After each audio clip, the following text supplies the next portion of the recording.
Welcome back to another edition of the Walker Valley Football Coaches Show with Walker Valley head football coach Drew Akins. I'm Andy Morris, and as always, we are presented by Wright Brothers Construction. We appreciate Wright Brothers for all of their support. It's week 7. Hard to believe we're already in week 7. East Hamilton week, another big region game coming up this week on the road. But before we dive into East Hamilton, Mustangs move up to number 7 in the polls this week. Once again, that's the USA Today Tennessee Sports Writers Association polls. Again, we've talked about this week after week. You like the recognition, but at the end of the day, you're looking at a final result and taking things one week at a time. Yeah, absolutely. You know, I think it shows where we are as a program, how far we've come, that we've been in the rankings every single week. Even after the loss to Bradley, we stayed in the rankings. So we've been ranked every single week that they've had the publication. I guess this is week 7 of the publication. So, you know, proud of where we are as a program. But always fighting forward and trying to be better. And I think our guys have consistently acknowledged that number 7 is not where we want to be. We have higher goals than that. But ultimately, you know, that's something that we have to go prove ourselves every week. And this is a great opportunity for us to go prove ourselves with East Ham being the number 6 team. If we want to move up in the polls, this is an opportunity for us to go do that. So, you know, we're using that as, again, a little bit of a gasoline for us to pour on a fire. But, man, our guys are playing really hard right now. They're playing with a lot of fire and a lot of energy and effort, and we're getting healthy again. So all those things kind of are coming together at the right time. Coach, we talked a lot last week. We were already in a good position after the McMinn win, kind of in the driver's seat of the region with the knowing that East Hamilton-Ray County game was going to take place. Now you've got East Hamilton sitting at 6-0. The winner of this game controls the region. Yeah. Talk about how you explain that to your players and how they're taking that. Yeah, we're just kind of honest about it. You know, it's one of those things that this is whoever wins this game, not, you know, we could call it a stranglehold early in the season after we beat McMinn. But whoever wins this game is really taking charge and really has a great opportunity to go win the region. You know, with East Ham having already beaten Ray County, they have a tough matchup left with McMinn County. But ultimately, this game is going to determine a lot when it comes to who's going to win the region, who's going to come out on top. So we're really hoping that we're able to play really well, compete. That's the big thing we always talk about is go compete. Make sure that we don't leave anything left on the field. But this is definitely a major game, and it's something we're being very honest with our players about. You know, players know, so there's no sugarcoating this. We've told them, you know, every week it's the biggest game we played. Well, this is absolutely the biggest game we've played this year, and the reason is because it's the next one, but ultimately it's because we've won these other region games. You know, if we would have lost one of our region games leading up to this game wouldn't be as important. Well, now that we're in a position where we've won those, this becomes one of the most important games of the year for anybody in the region. So we're really excited for the atmosphere, for the opportunity. Last time we went down there, it was a battle, and they came out on top. Last time they came up here, it was a battle, and we came out on top. So, you know, the home team has kind of held serve over the last 2 years. We got to break that trend. And the goal is to go down there and break the trend. So really excited to go down there. Our guys have practiced really well for the one day we've been out there. They have a great mindset, and we're really looking forward to it. And, Coach, last thing regarding East Ham before we talk about them a little bit more later in the show, but sounding like everyone's getting healthy. I know that's some great news for the Mustangs. Yeah, you know, it's definitely needed. You know, we got offensive linemen that were out last week. We have receivers that have been out the last 2 weeks, 3 weeks. With Roman being out and Luke being out last week. Roman came back but was still hobbled, still able to score 2 touchdowns even on being hobbled. So, you know, it looks like we're going to get all of those guys back to some capacity at some level. Cole Brown is playing through a broken hand, but he played last week and didn't miss a beat. So we are getting to the point where we're healthy. We're full strength, and when we're full strength, I really like our offense. I really like our team. We haven't seen that since we've been. So really excited to be back full strength and see where we are. Coach, you mentioned last week, of course, another big region win. Last week here, homecoming week, big game with everything going on. Roman Yulo was named homecoming king. We talked about that a little bit on the broadcast, but a 35-7 victory over Soddy Daisey. And you mentioned Roman coming back, having the 2 touchdowns, but I want to start offensively with Kason Cunningham. What a great week for that young man. Yeah, he's been such a good player. It's been really well documented since the Cleveland game. Just his ability to run the football, and he fits our system really well. What we're trying to do offensively, he really fits who we are and who this team is and what we need.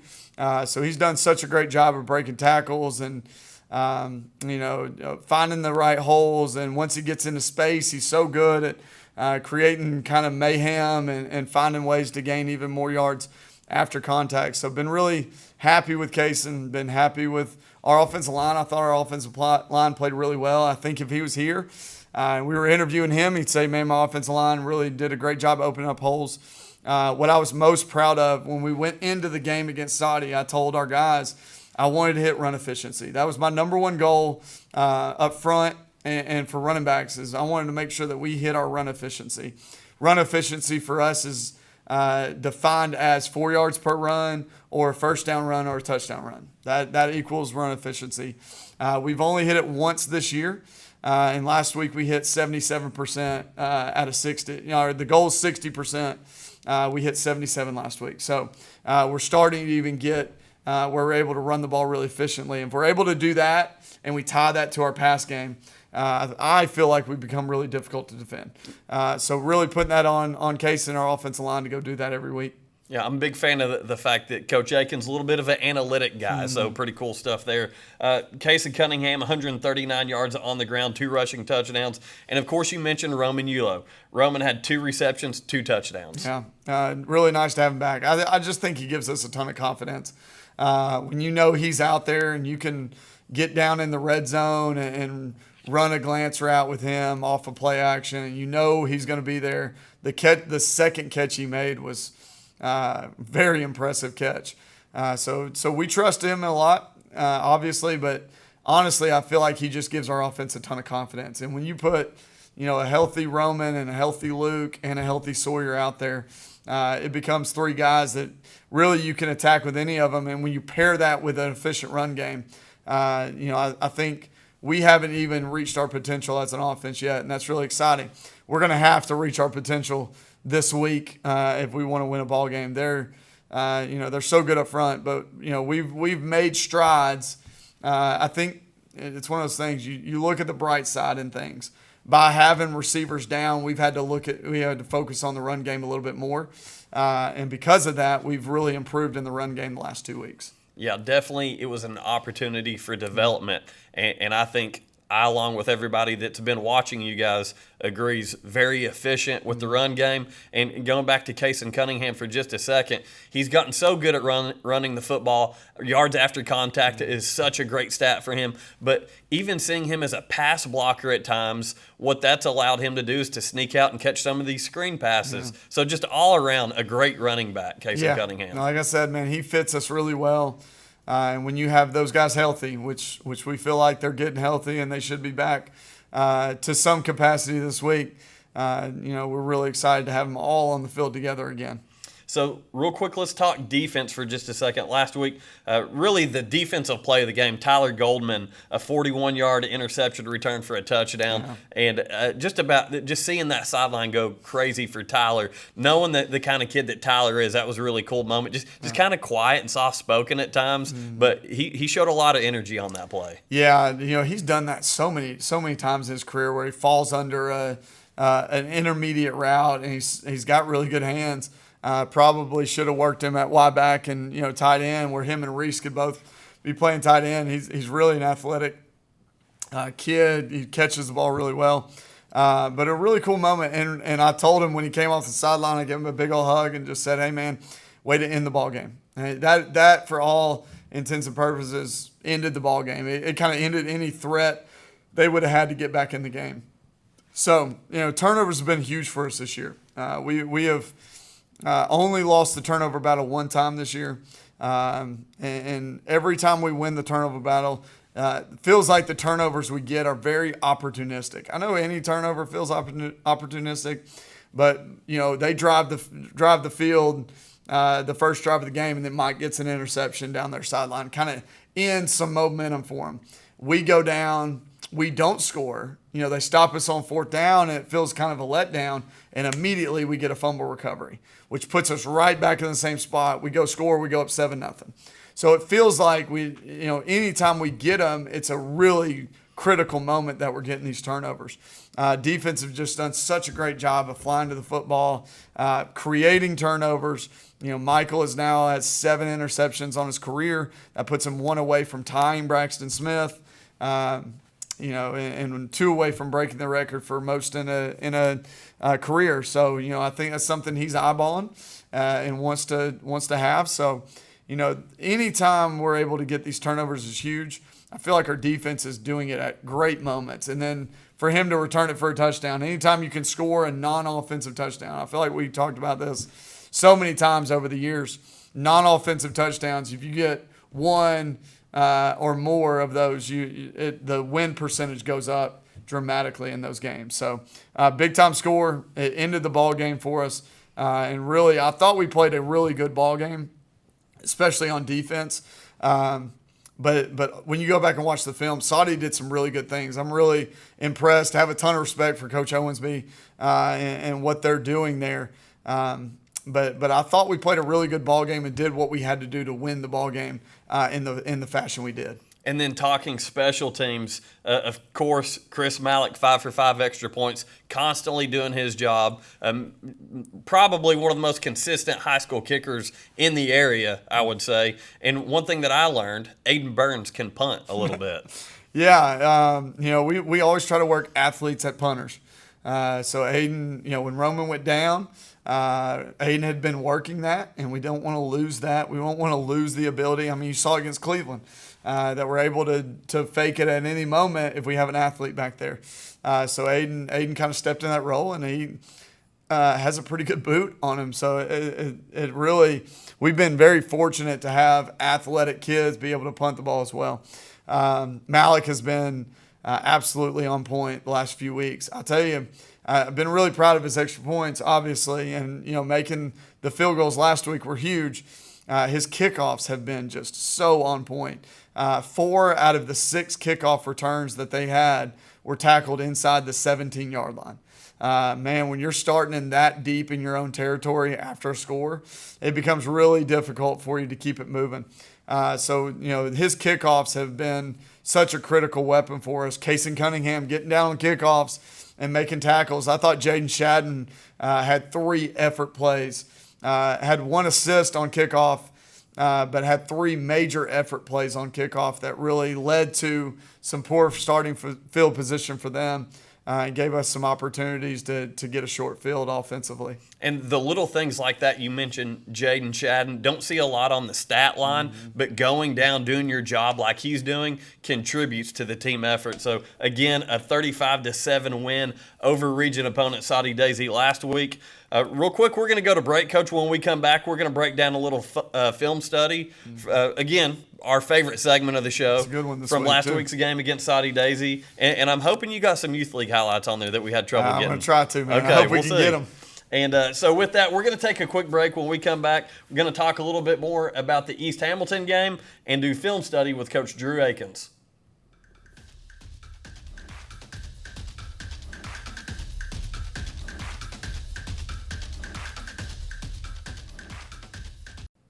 Welcome back to the Walker Valley Football Coaches Show, presented by Wright Brothers Construction. I'm Andy Morris, along with Walker Valley head football coach Drew Akins.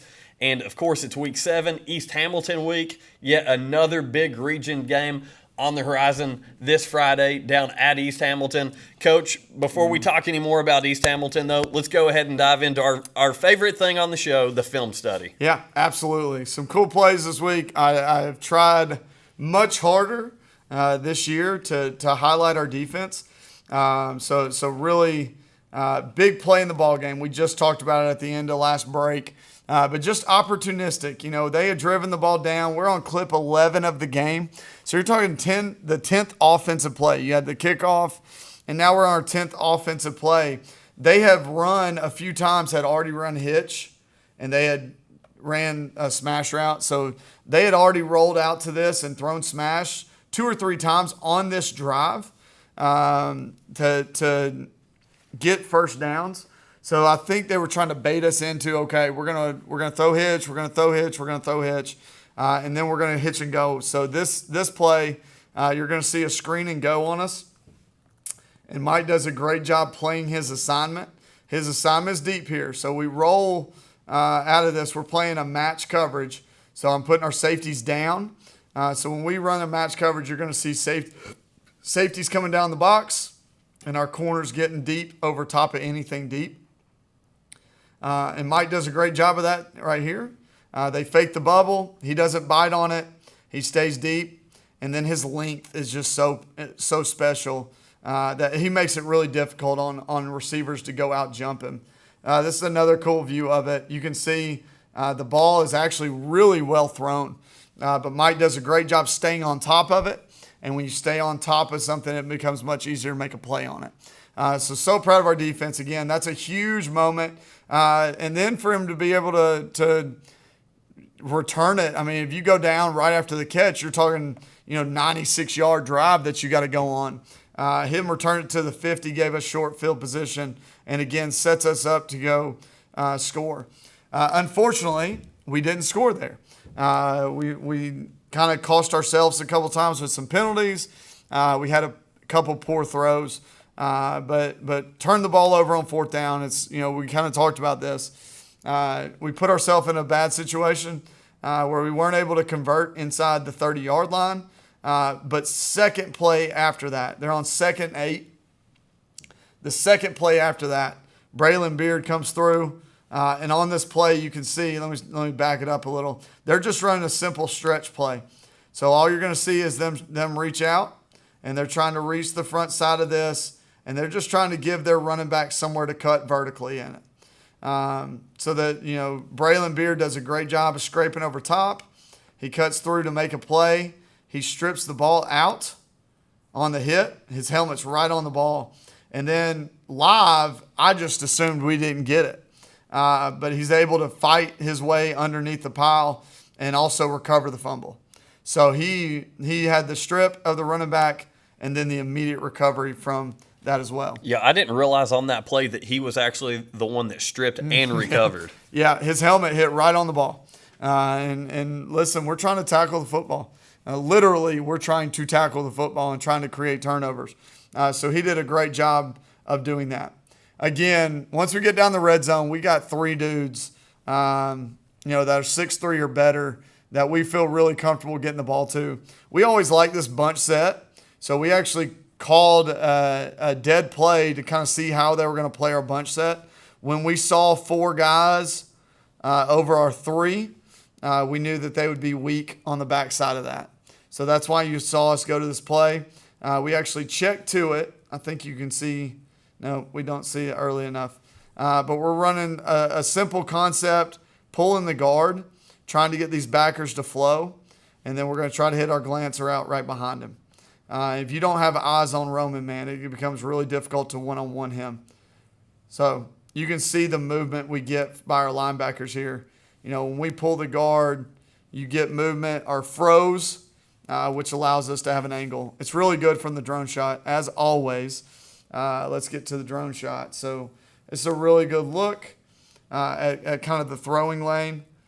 Really good timing, and you see that throwing lane right there. Chase does a great job of putting it right on the throwing lane, right through. Roman runs a great route. It's, like I said, really nice to have him back. I think where that corner lines up tells you enough about Roman Yulo. He doesn't want to give him that corner, so he's playing cushioned enough. But at the same time, when you give Roman too much cushion, he's going to get inside. Yeah, and listen, we run a lot of choice routes too, where Roman gets to make a choice on that. This is one of my favorite plays. We'll watch this one and then pick 6 and be done. But this, so little inside baseball, a little behind the curtain. we were watching film on Thursday night. Coach Pope was watching film, and he texted me. He said, "Hey, man, I wish we could put running back draw in Thursday night." I was like, "We can."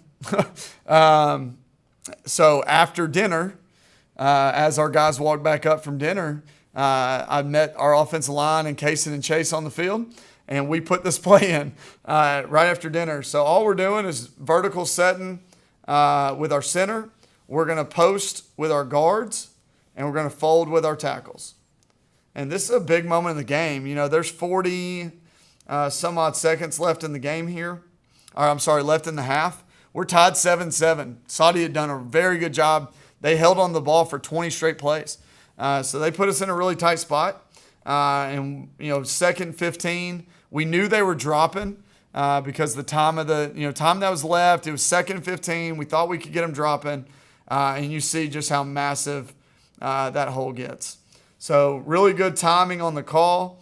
But kudos to our guys for being able to adjust on the fly. You know, we talk a lot about, we got a really veteran group up front. We got a senior with Roshak, Lassen, Dugan, Barrett, Burks, and Bitzel when he's playing. Those are all seniors. They've played a lot of football in our scheme, and they're able to make adjustments on the fly. And I thought it was really cool to see a big moment in the game, something we put in on the fly, worked 2 or 3 times, never worked it live. That's the first time we ever ran that live and got a first down and set us up to score. So I thought that was a fun little story, that it's not always just, you know, something we worked on all week. Sometimes you just catch it at the very end. It's something that you feel like, hey, we could do this, and it's not going to cost our guys too much. And the risk reward, in my opinion, was worth it. And obviously it paid off for us. And then lastly, like you talked about, really cool to see a kid like this, Tyler Goldman, be able to read the quarterback's eyes, fall underneath it. But the athleticism to run it back, he looks like here. I just kind of saw it just now. Who does that remind? What former Walker Valley kid does this remind you of? Really good linebacker, still playing ball at college level. Eli Denton. It looks just like Eli, doesn't it? And that's a good one to be compared to, man. Eli's one of the best to ever play here. So really proud of Goldman. You can see, like you said, our guys celebrated that. We're really excited for him. It's funny you say that, though, because I had a Jacob Hollingsworth comp the other night. I wish I could remember what the play was, but I was like, man, that reminded me of Hollingsworth. But yeah, Hollingsworth is not a bad comp, too, when you look at him. We are going to show this week. Yeah, it's there. So let's go down. Let's look at some Walker Valley cricket football here. This is something where, I was really proud, first of all, to be a part of this. It's been so cool watching these young guys play and the success they've had and the learning. I mean, ultimately, man, this year's been about learning. And we've asked our guys every week to just show up and learn football. And if the scoreboard works, the scoreboard works out. If the scoreboard doesn't work out, it doesn't work out. That's okay. But, man, really proud of my boy here. This is one of those humble dad brags.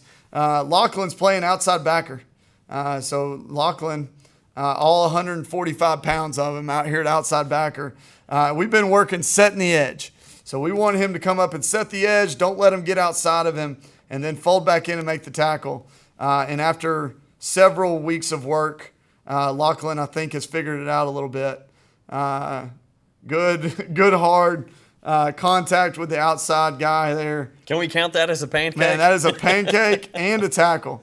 So, man, all these boys, I brag on mine, but all these boys have done such a good job. It's been so fun watching them grow and learn, and so proud to be a part of it. And it really is a dream come true, and it's been fun to be a part of. And, of course, for everyone that's tuning in on the radio, you can go back on YouTube on the Walker Valley High School YouTube page as well as the Mix 1041 WCLE YouTube page and watch this film breakdown on the actual film. So that's always a fun part.